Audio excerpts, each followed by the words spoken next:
नमस्कार। देश और दुनिया की तमाम फटाफट खबरों में आपका स्वागत है। खबरों के लिए आपसे निवेदन की यदि आपने हमारे चैनल को सब्सक्राइब नहीं किया तो कृपया करके आपके अपने चैनल को सब्सक्राइब करना ना भूलें।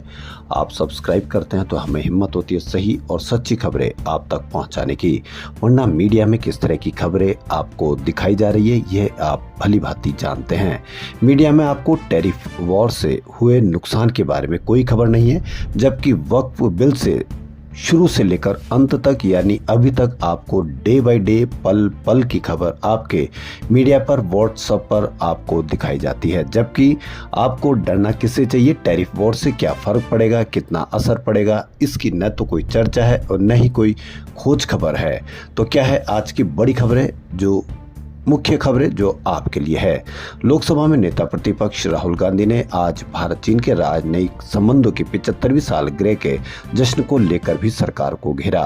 उन्होंने कहा कि चीन हमारे 4000 वर्ग किलोमीटर इलाके पर कब्जा करके बैठा है, लेकिन मुझे देखकर आश्चर्य हुआ कि हमारे विदेश सचिव चीनी राजदूत के साथ केक काट रहे थे। लोकसभा में शून्यकाल के दौरान राहुल गांधी ने कहा कि हम सामान्य स्थिति के खिलाफ नहीं है, लेकिन उससे पहले हमें अपनी जमीन वापस मिलनी चाहिए। मुझे पता चला कि राष्ट्रपति और प्रधानमंत्री ने चीनी राजदूत को चिट्ठी लिखी है और यह भी हमें दूसरों से पता चल रहा है। चीनी राजदूत भारत के लोगों को बता रहे हैं कि उन्हें चिट्ठी लिखी गई है। राहुल बोले कि भाजपा की फिलॉसफी हर विदेशी के सामने सिर झुकाना है। मोदी सरकार की विदेश नीति पर राहुल गांधी ने कहा कि एक तरफ आपने चीन को हमारी जमीन दे दी और दूसरी तरफ अमेरिका ने हम पर टैरिफ वार लगा दिए। इससे देश की ऑटो, फार्मास्यूटिकल और एग्रीकल्चर इंडस्ट्रीज तो पूरी तरह से तबाह हो जाएगी। राहुल गांधी ने कहा कि एक बार किसी ने इंदिरा जी से पूछा कि विदेश नीति के मामले में आप बाएं झुकती है या दाएं। इस पर उन्होंने जवाब दिया कि मैं बाएं या दाएं नहीं झुकती, मैं भारतीय हूं और सीधी खड़ी हूं। भाजपा और आरएसएस की फिलॉसफी अलग है। जब उनसे पूछा जाता है तो वह कहते हैं कि नहीं नहीं, हम हर विदेशी के सामने अपना सिर झुकाते हैं, यह उनके इतिहास में है। हम जानते हैं सरकार को जवाब देना चाहिए कि वह अमेरिकी टैरिफ पर क्या कर रहे हैं। बीते दिन अमेरिका ने भारत पर 26% जैसे को तैसा टैक्स लगाने की घोषणा की है। अमेरिका ने कहा है कि भारत अमेरिकी सामानों पर बहुत ज्यादा इंपोर्ट ड्यूटी लगाता है। इस साल रामनवमी पर कम से कम 1 करोड़ हिंदू पश्चिम बंगाल की सड़कों पर उतरेंगे। 2000 रैलियां निकालेंगे। जुलूस के लिए प्रशासन से कोई परमिशन न ले। भगवान राम की पूजा करने के लिए हमें परमिशन की जरूरत नहीं है। हम शांति से रहेंगे, लेकिन प्रशासन तय करे कि दूसरे लोग भी शांति से रहें। ये शुभेंदु अधिकारी लीडर बीजेपी के हैं। मैं हिंदू हूँ, मुसलमान भी, सिख हूँ, ईसाई भी हूँ, उससे पहले मैं एक भारतीय हूँ। विपक्षी दलों की राजनीति सिर्फ लोगों को बांटने की है, मैं ऐसा नहीं होने दूंगी। कुछ लोग राज्य में दंगे भड़काने की फिराक में उनके उकसाव में आने से बचे। ममता बनर्जी पश्चिम बंगाल की मुख्यमंत्री का ये कहना है। पश्चिम बंगाल में अगले साल विधानसभा चुनाव होने, ऐसे में रामनवमी को लेकर सियासी पारा चढ़ा हुआ है। हिंदूवादी संगठन 6 अप्रैल को रामनवमी पर हर विधानसभा में शोभा यात्रा निकालने की तैयारी कर रहे हैं। उन्हें बीजेपी का समर्थन भी हासिल है। टीएमसी के कार्यकर्ता भी शोभा यात्रा निकालने जा रहे हैं। अमेरिकी राष्ट्रपति डोनाल्ड ट्रंप ने बुधवार देर रात भारत पर 26% टैरिफ यानी रेसिप्रोकल यानी जैसे को तैसा टैरिफ लगाने का ऐलान किया। ट्रंप ने कहा कि भारत बहुत सख्त है, लेकिन हमारे साथ सही व्यवहार नहीं कर रहे। भारत अमेरिका पर 52% तक टैरिफ लगाता है, इसलिए अमेरिका भारत पर 26% टैरिफ लगाएगा। अन्य देश हमसे जितना टैरिफ वसूल रहे हैं, हम उनसे लगभग आधे टैरिफ लगेंगे। इसलिए टैरिफ पूरी तरह से रेसिप्रोकल नहीं होंगे। मैं ऐसा कर सकता था, लेकिन यह बहुत से देशों के लिए कठिन होता। हम ऐसा नहीं करना चाहते थे। भारत के अलावा चीन पर 34%, यूरोपियन यूनियन पर 20%, साउथ कोरिया पर 25%, जापान पर 24%, वियतनाम पर 46% और ताइवान पर 32% टैरिफ लगेगा। अमेरिका ने करीब 60 देशों पर उनके टैरिफ की तुलना में आधा टैरिफ लगाने का फैसला किया है। इसके अलावा दूसरे देशों से अमेरिका में आने वाले सभी सामानों पर 10% बेसलाइन टैरिफ लगेगा। बेसलाइन टैरिफ 5 अप्रैल को, रेसिप्रोकल टैरिफ 9 अप्रैल को रात 12 बजे से लागू होंगे। बेसलाइन टैरिफ व्यापार के सामान्य नियमों के तहत आयात पर लगाया जाता है, जबकि रेसिप्रोकल टैरिफ किसी अन्य देश के टैरिफ के जवाब में लगाया जाता है। महाराष्ट्र के पूर्व मुख्यमंत्री और शिवसेना प्रमुख उद्धव ठाकरे ने वक्फ संशोधन बिल पर गृह मंत्री अमित शाह और बीजेपी सांसदों के भाषण पर टिप्पणी की। ठाकरे ने एक प्रेस कॉन्फ्रेंस में कहा कि बीजेपी और उसके सहयोगी ने मुसलमानों के बारे में जो चिंता दिखाई, उससे मोहम्मद अली जिन्ना भी शर्मिंदा हो जाए। ठाकरे ने कहा कि बीजेपी हिंदू मुस्लिम की राजनीति कर रही है। उन्होंने बीजेपी को चुनौती दी कि अगर वे मुसलमानों को नापसंद करते हैं तो अपनी पार्टी के झंडे से हरा रंग हटा दे।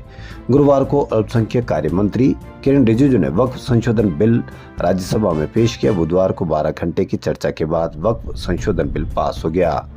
वहीं वक्फ विधेयक पर अपना रुख स्पष्ट करते हुए ठाकरे ने कहा कि वह विधेयक का विरोध नहीं कर रहे बल्कि भाजपा के दोहरे मानदंडों का विरोध कर रहे हैं। शिवसेना प्रमुख ने कहा कि मैंने ये नहीं कहा कि मैं विधेयक का समर्थन करता हूं, मैंने विधेयक का विरोध नहीं किया लेकिन मैंने भाजपा के दोहरे मानदंडों का विरोध किया है। सुप्रीम कोर्ट ने एक महत्वपूर्ण निर्णय सुनाते हुए घोषणा की कि शीर्ष अदालत के सभी 33 न्यायाधीश अपनी संपत्ति का विवरण सार्वजनिक रूप से उपलब्ध कराएंगे। ये कदम न्यायपालिका में भ्रष्टाचार को लेकर चल रही बहस के बीच जनता का भरोसा बनाए रखने के उद्देश्य से उठाया गया है। सर्वोच्च न्यायालय की वेबसाइट के अनुसार सुप्रीम कोर्ट के न्यायाधीशों ने पारदर्शिता बनाए रखने के लिए अपनी संपत्ति का ब्यौरा सार्वजनिक करने का निर्णय लिया है। पूर्ण न्यायालय की एक बैठक में यह सहमति बनी है। कांग्रेस संसदीय दल की अध्यक्ष सोनिया गांधी ने लोकसभा में वक्फ संशोधन विधेयक पारित होने पर अपनी पहली प्रतिक्रिया में इसे संविधान पर सीधा हमला बताया और कांग्रेस सांसदों से कहा कि वे भाजपा शासित एनडीए सरकार की नाकामियों को आक्रामकता के साथ उजागर करे। सोनिया गांधी ने कांग्रेस संसदीय दल की बैठक में कहा कि वक्फ विधेयक को जबरदस्ती संसद से पास कराया गया। उन्होंने कहा कि यह विधेयक संविधान पर सीधा हमला है। ये समाज को हमेशा बांट कर रखने की भाजपा की सोची समझी रणनीति का हिस्सा है। उन्होंने one nation one election bill पर भी कड़ी आपत्ति जताई और इसे संविधान के साथ छेड़छाड़ बताया। सोनिया गांधी ने कहा कि 2 साल पहले संसद में महिला विधेयक पारित हुआ था, लेकिन अब तक इसमें SC, ST, OBC महिलाओं को 1/3 आरक्षण देने की अनदेखी की जा रही है। उन्होंने केंद्र सरकार पर आरोप लगाते हुए कहा कि यूपीए सरकार के समय शुरू किए गए 4 प्रमुख कानून, सूचना का अधिकार, मनरेगा, वन अधिकार कानून और भूमि अधिग्रहण कानून को वर्तमान सरकार कमजोर कर रही है। राज्यसभा में विपक्ष के नेता मल्लिकार्जुन खड़गे ने अनुराग ठाकुर द्वारा लोकसभा में उनके खिलाफ लगाए गए आरोपों पर आज कड़ी प्रतिक्रिया जाहिर करते हुए कहा कि भाजपा सदस्य आरोप साबित करे या इस्तीफा दे और अगर आरोप सही हुए तो वह इस्तीफा दे देंगे। खड़गे ने आरोप को निराधार करार देते हुए साथ ही कहा कि इन टिप्पणियों से उनकी प्रतिष्ठा को नुकसान पहुंचा है। कांग्रेस अध्यक्ष खड़गे ने ठाकुर को अपने आरोप साबित करने की चुनौती देते हुए कहा कि अगर भाजपा सांसद अपने आरोपों को साबित नहीं कर सकते हैं तो उन्हें संसद में रहने का कोई अधिकार नहीं है। उन्हें इस्तीफा दे देना चाहिए। अगर आरोप साबित हो जाते हैं तो मैं इस्तीफा दे दूंगा। खड़गे के इतना कहने के बाद विपक्षी सदस्य सदन से बहिर्गमन कर गए। लोकसभा में कल वक्फ विधेयक 2025 पर चर्चा में भाग लेते हुए पूर्व केंद्रीय मंत्री ठाकुर ने कर्नाटक में कई कांग्रेस नेताओं पर वक्फ संपत्तियों में भ्रष्टाचार करने का आरोप लगाते हुए दावा किया था कि विपक्षी पार्टी के राष्ट्रीय अध्यक्ष का नाम भी इसमें आया है। इसके लिए ठाकुर ने कुछ खबरों का हवाला भी दिया था। आज राज्यसभा में शून्यकाल के दौरान इस मुद्दे को उठाते हुए कांग्रेस अध्यक्ष ने कहा कि कांग्रेस सदस्यों के हस्तक्षेप के कारण भाजपा सांसद को निचले सदन में वक्फ विधेयक पर बहस के दौरान की गई अपनी अपमानजनक टिप्पणी वापस लेने के लिए मजबूर होना पड़ा। खड़गे ने कहा कि लेकिन नुकसान तो हो चुका है। बिम्स्टेक शिखर सम्मेलन में शामिल होने थाईलैंड पहुंचे प्रधानमंत्री नरेंद्र मोदी ने गुरुवार को थाईलैंड के प्रधानमंत्री पैथोंगथान शिनवात्रा से मुलाकात की। इस दौरान दोनों नेताओं के बीच कई मुद्दों पर बातचीत भी हुई। बातचीत के बाद प्रधानमंत्री नरेंद्र मोदी ने कहा कि भारत आसियान एकता और आसियान केंद्रीयता का पूर्ण समर्थन करता है। इंडो पैसिफिक में फ्री, ओपन, नियम आधारित व्यवस्था का हम दोनों समर्थन करते हैं। हम विस्तारवादी नहीं, विकासवादी की नीति में विश्वास करते हैं। दोनों देश स्वतंत्र मुक्त व्यवस्था का समर्थन भी करते हैं। तो खबरों फिलहाल इतना ही। यदि आपको हमारा चैनल पसंद आए तो लाइक, सब्सक्राइब और शेयर अवश्य करें। धन्यवाद।